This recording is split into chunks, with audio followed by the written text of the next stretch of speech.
Hello everyone, welcome back to my channel. This is going to be a fairly larger session, so let's stick around and watch it.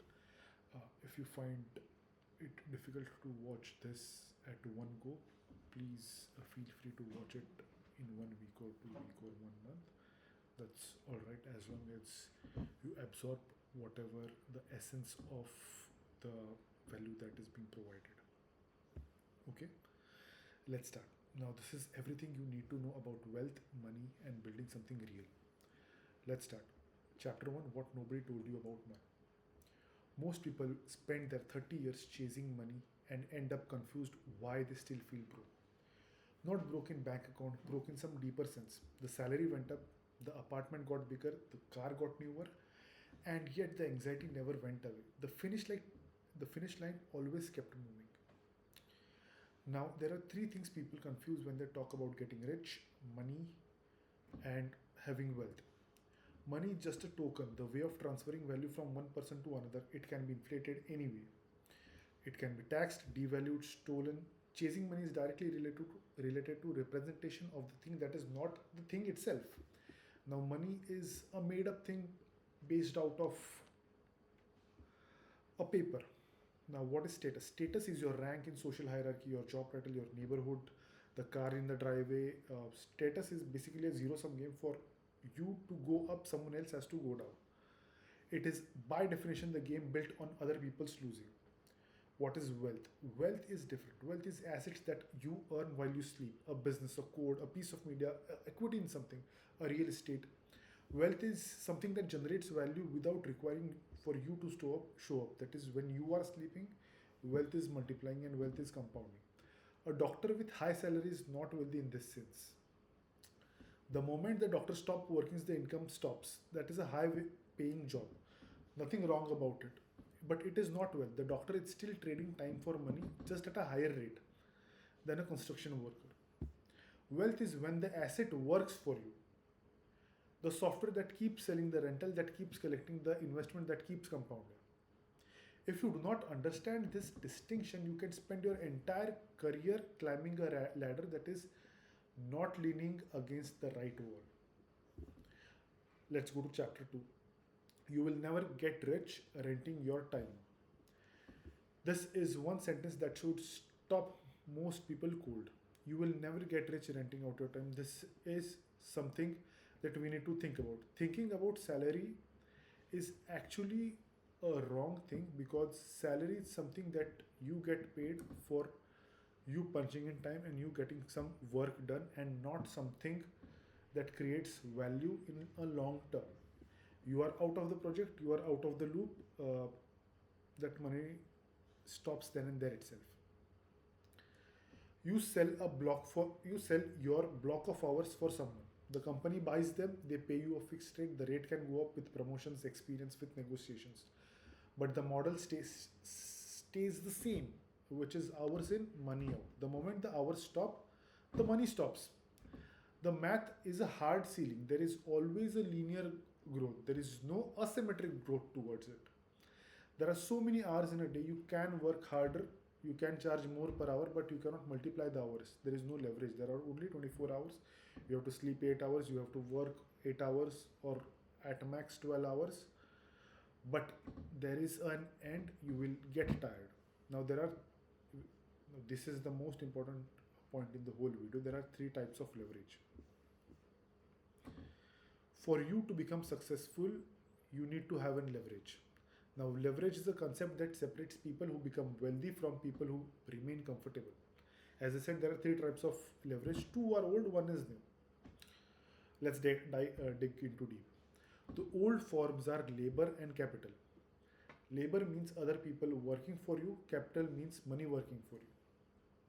These still work, but both are hard to access starting from zero. Managing people is genuinely difficult.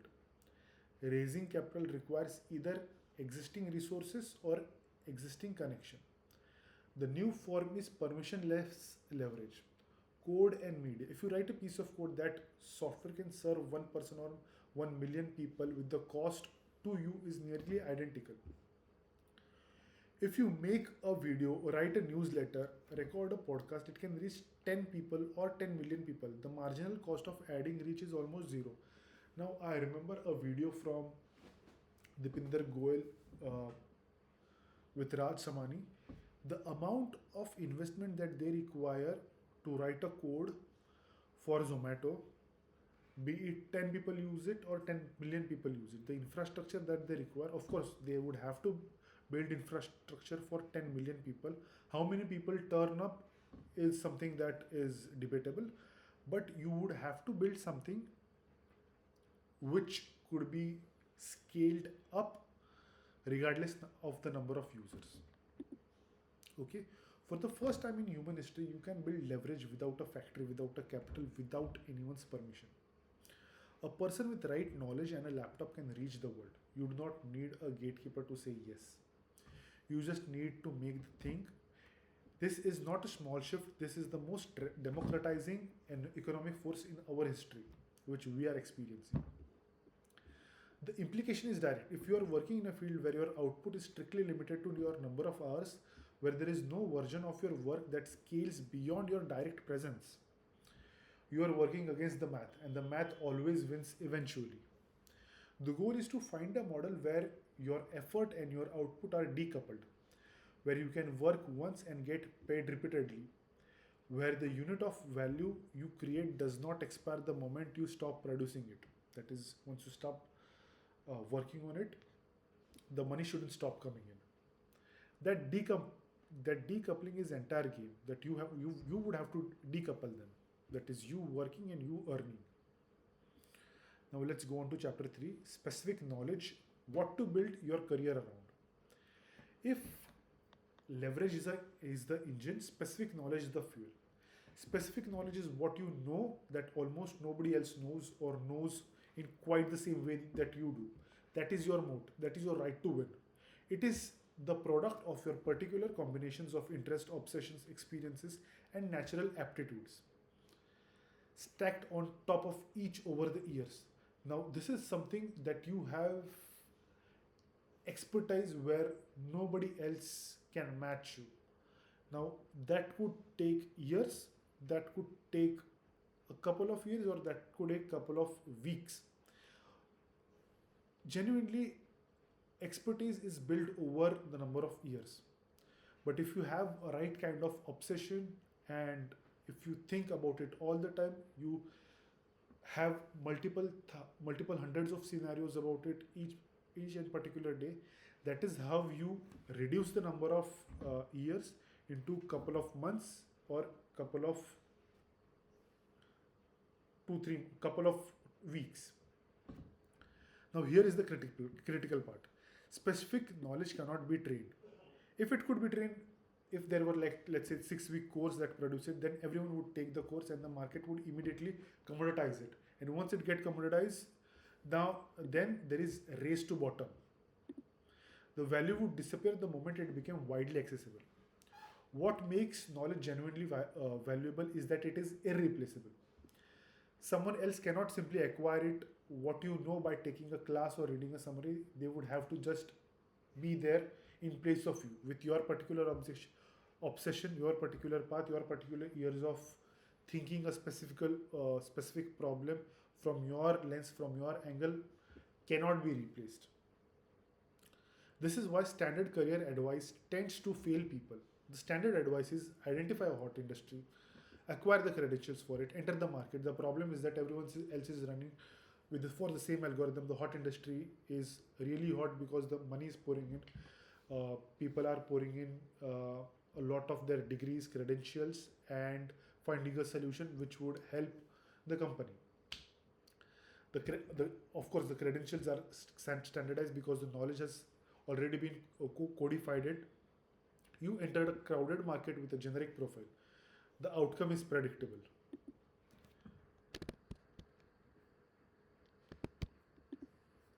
Now let's see what separates it. In here, specific knowledge works differently.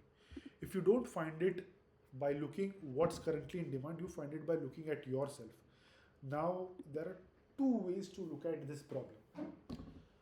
One, what is trending, what is hot, you can do that. Or you can focus on what your actual interests are, because then you will never get tired in 20 years, in 30 years, in 40 years. It is usually much more easier to go with the second option rather than the first, but first option might fetch you early money. What you always now, for the second option, what you always have been drawn to, not because someone told you because it was valuable, but because you couldn't help it, what your problems were, and you found it genuinely interesting even when there is no reward attached to it by solving those problems. What you talk about it with more precision and energy than people around you. That is where your obsession lies in. That compulsion is a signal, it is pointing at something in you that is rare, because genuine compulsions are specific to a person that has them. The practical instruction is uncomfortable, following your genuine intellectual curiosity, not the current hot thing. The current hot thing might change. The current hot thing is already priced in. Your genuine curiosity is not.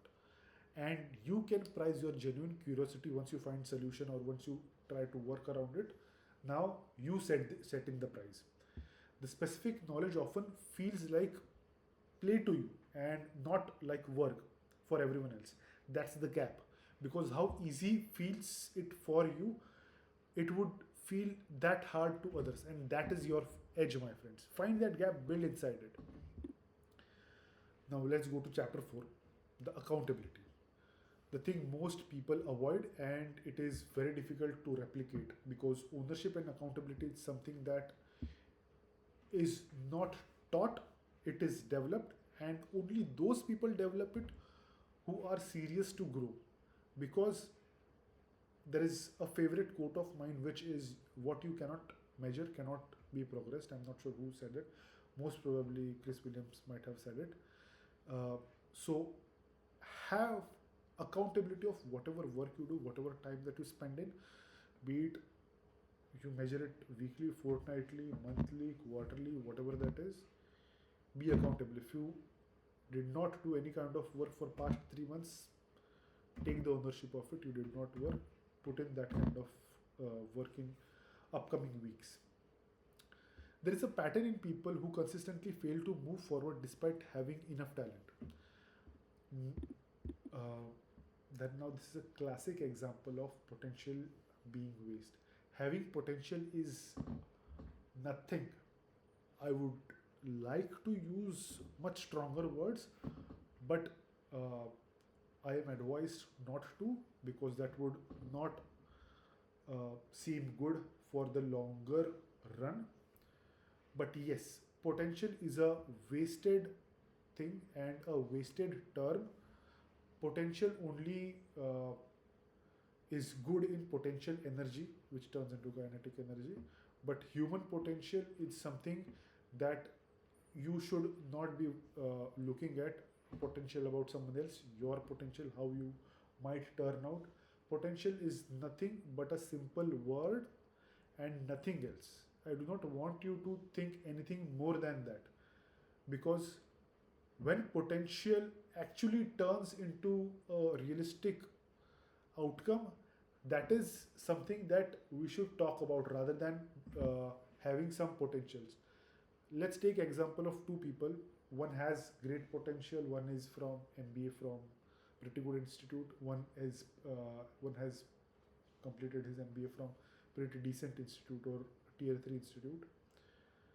Now, number one person who has completed his MBA from, let's say, tier 1 institute has a lot of potential to grow, and he might also grow. But that is not 100% going to happen.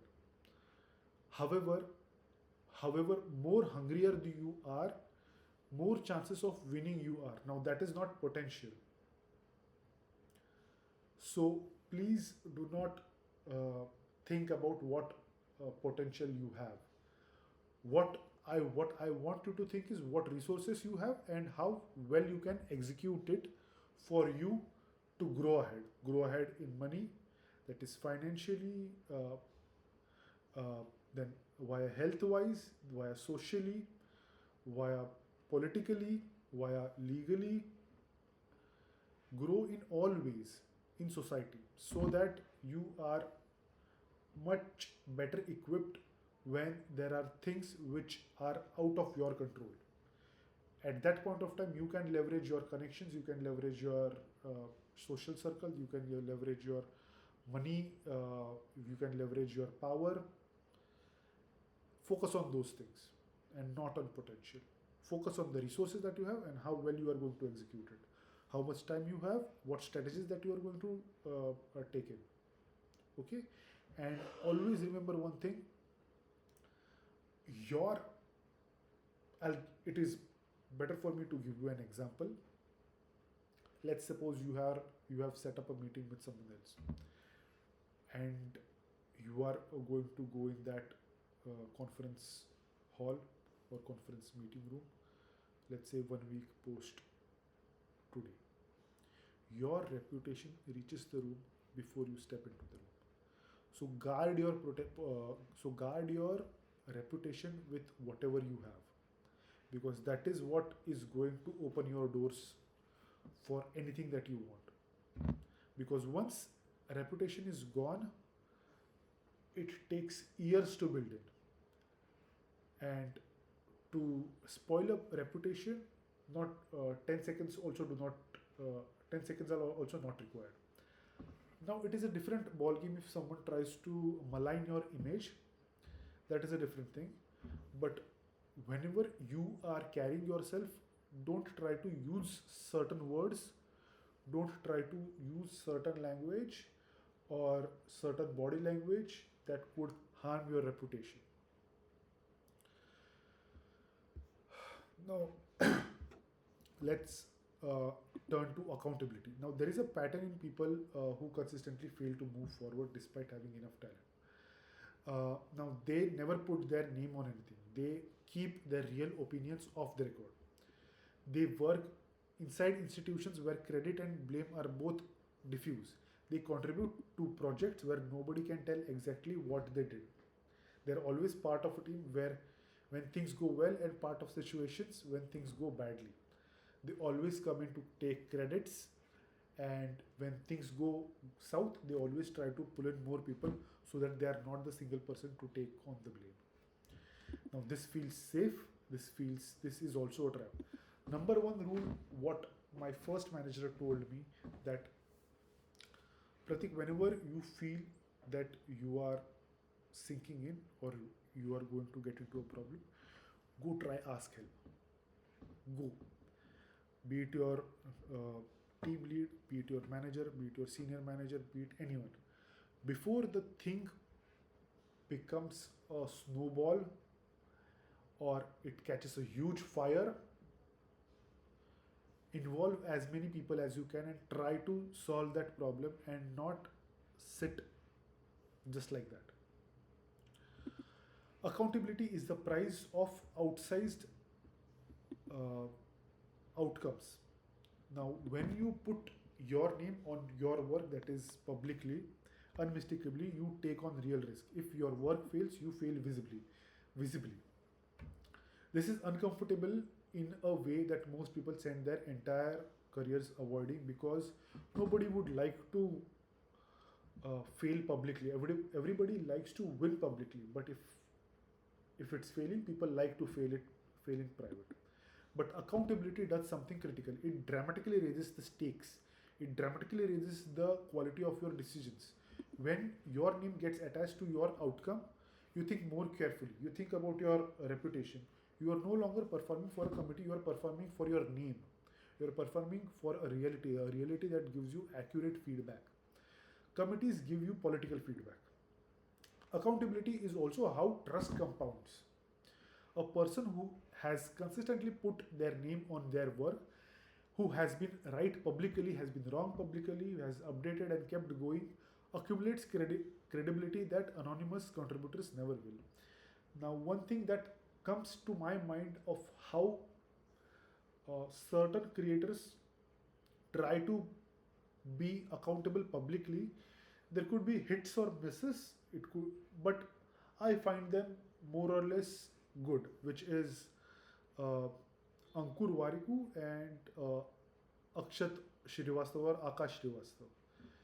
Uh, they try to give in as much information and try to sound and try to be as genuine as they can, and it could be seen via their videos as well. Credibility is the prerequisite for opportunity. The people who can open doors for you need to know that what you actually bring onto the table, what you actually think, and what you are actually capable of. You cannot keep them in blind. They cannot know that if you have never committed to a position. The downside of accountability is visible. You can fail publicly. The downside of avoiding it is invisible. You will never be trusted with anything large. The people who build the most, the founders, the investors, the executives who actually shape things, who actually have built something that takes life, almost share all this quality, which is accountability. They said what they thought, they put their name on it, they were sometimes wrong, and they said so, and that they are keeping on going on. Now there are certain world leaders who are uh, very controversial, which I would not like to take name. However, uh, they have done some horrendous things. But what they mean, and this is not I'm talking about Hitler. These are the things which are happening in the real world in sitting PM, which is of multiple countries, wherein they take accountability on their shoulders. That is, they say they are going to do certain things and they go ahead and do it. If it fails, it fails. If it uh, rises or if it completes, if it is a successful project, they take the credit as well.